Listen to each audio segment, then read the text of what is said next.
I got so much more.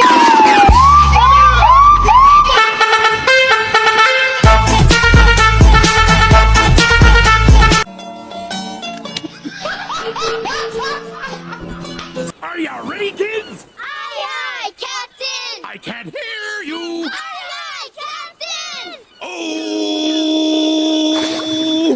Fucking design on right now.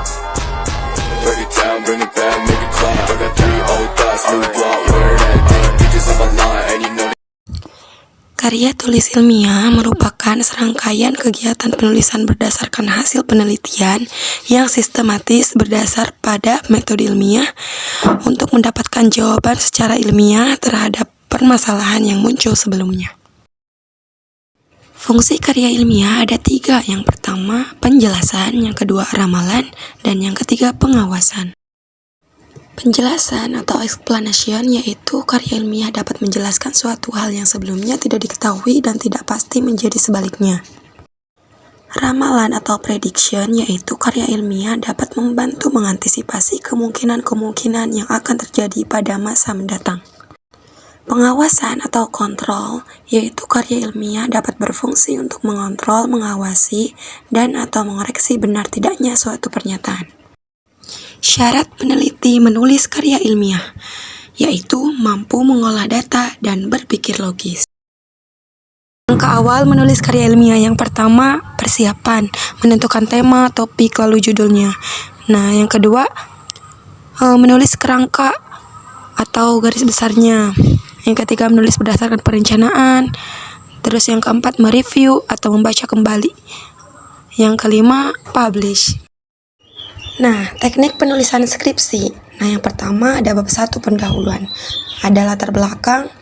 Latar belakang ini, kenapa sih judul penelitian itu dipilih? Begitu ya. Nah, yang kedua ada rumusan masalah. Nah, rumusan masalah itu kalimat tanya setiap variabelnya. Yang ketiga tujuan penelitian. Dan yang keempat manfaat penelitian. Nah, ada bab 2, kerangka teori. Di sini ada yang pertama landasan teori, yang kedua kerangka berpikir, dan yang ketiga hipotesis penelitian. Bab 3, metode penelitian. Yang pertama ada jenis penelitian, definisi konsep dan operasionalisasi variabel. Yang ketiga populasi dan sampel, terus jenis, sumber, dan teori pengumpulan data. Yang kelima teknik analisis atau pengujian hipotesis. Selanjutnya bab 4, pembahasan penelitian. Yang pertama ada gambaran umum objek penelitian, yang kedua deskripsi hasil penelitian, dan yang ketiga pengujian hipotesis. Bab 5, penutup. Isinya yang pertama ada kesimpulan dan saran. Kesimpulan di sini singkat dan jelas hasil penelitian dan pembahasan.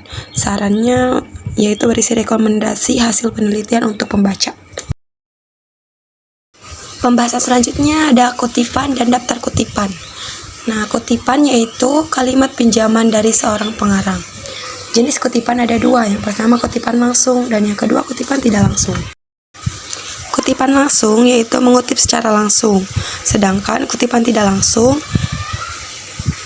penulisnya tidak menulis dengan sama persis dengan tulisan dari sumbernya, tapi tetap menuliskan sumbernya.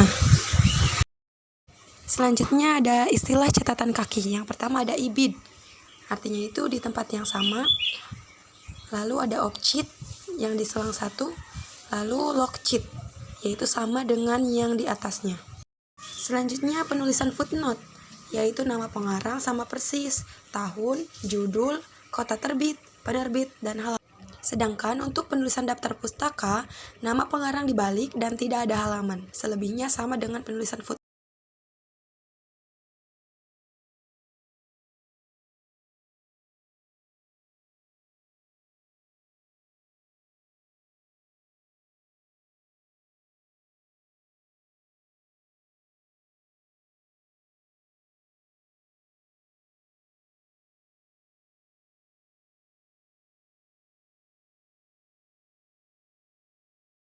Selanjutnya ada materi artikel, yaitu karangan berisi fakta dan opini yang dibuat untuk dipublikasikan di media cetak maupun media sosial. Teks artikel bertujuan menyampaikan gagasan dan fakta yang dapat meyakinkan, mendidik, dan menghibur.